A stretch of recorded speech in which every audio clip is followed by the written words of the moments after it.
Ils étaient tous là pour répondre à l'invitation du président de la République, Félix-Antoine Tshisekedi Tshilombo.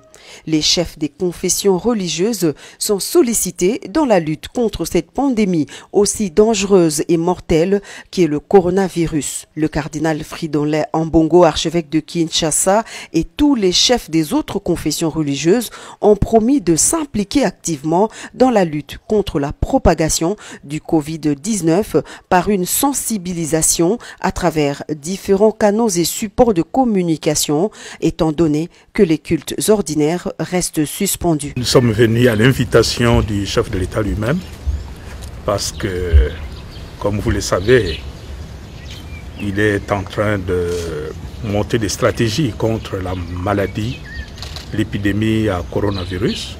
Et dans son souci, il veut associer tout le monde à ces combats. Il a pensé que c'était le moment d'associer les confessions religieuses dans ces combats tous azimuts contre l'ennemi commun et invisible qu'est le coronavirus.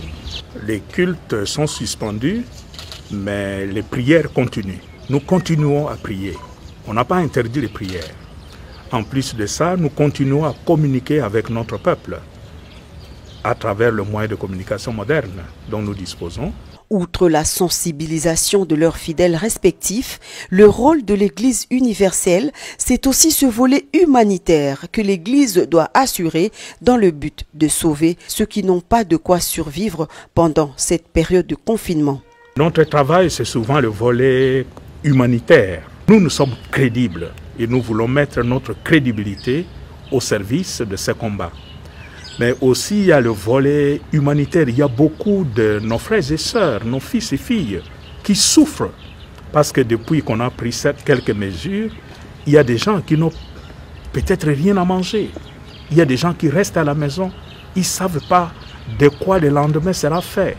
Le bon fonctionnement des affaires du pays et la collaboration qui doit exister entre l'Église et l'État était également évoquée au cours de cette rencontre entre le président de la République et les chefs des confessions religieuses. Sur ce point, le prélat catholique s'est refusé à tout commentaire et promet d'en déballer la teneur dans les jours qui viennent.